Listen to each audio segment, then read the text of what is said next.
Manau, vasara čia bus bestselleris, bando išspręsti aktualias nagų problemas. Žodžiu, gavom siuntą naują Sotė, didžioji dalis yra tiesiog prekių papildymas, bet kaip visada Sotė džiugina nuostabių kalnų didžiulių naujienų.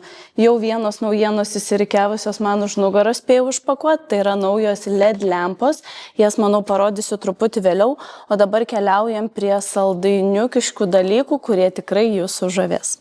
Sotė kaip visada bando išspręsti aktualias nagų problemas, tai šį kartą jie sukūrė visą nagų stipriklių liniją.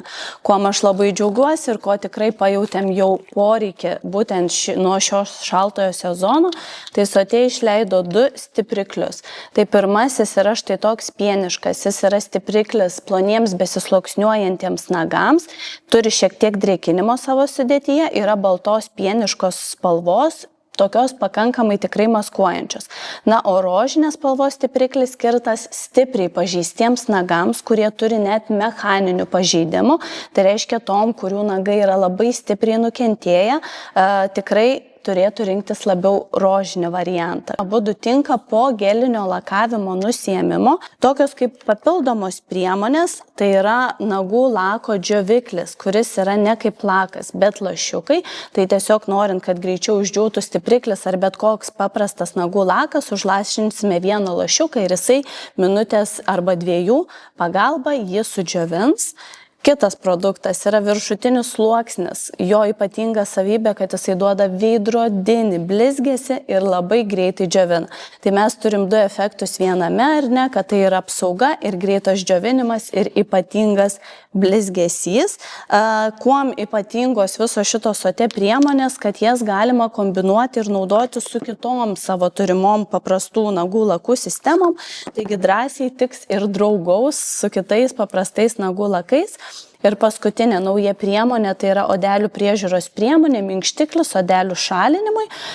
Jisai suminkština visas sausas odeles ir tiesiog paprasčiau pasidaryti manikiūrą savo namuose ir jas atsistumdyti. Toliau traukiam kitus produktus. Aišku, apie rankų kremus, tai jau greičiausiai daugelis uostėt ir bandėt ir ragavot, kaip sakoma. O dabar gavome ir Sotė. Tokias kaip kūno dulksnas, bet jos yra ypatingos tuom, nes jos yra gelinės konsistencijos. Nežinau, ar jums matysis per filmuką, bet jos yra tokios pakankamai tirštos.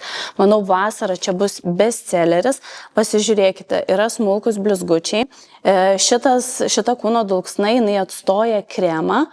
Yra gelinės konsistencijos, puikiai drėkina odą, palieka štai tokius švytinčius mažus blizgučius, o visas ypatingumas ir yra tame, kad jie kvepia kaip kvepalai. Mano asmeninis favoritas yra būtent šitas After Dark kvapas. Kvapai atitinka ir rankų kremus, kuriuos yra sukūrę Sotė, ir būtent šitus purškaliukus drėkinančius viso kūno odą. Tai vasara, manau, kad tai bus tobulas pasirinkimas vien dėl to, kad nesinori riebių kremų, norisi, kad oda būtų minkšta, švytinti, o dar kvapas koks nuostabus. Nu, žodžiu, dėl kvapų tai galima įsilydyti, aš jau žinau, kad savo kvepalus tai į lentynėlę padėsiu.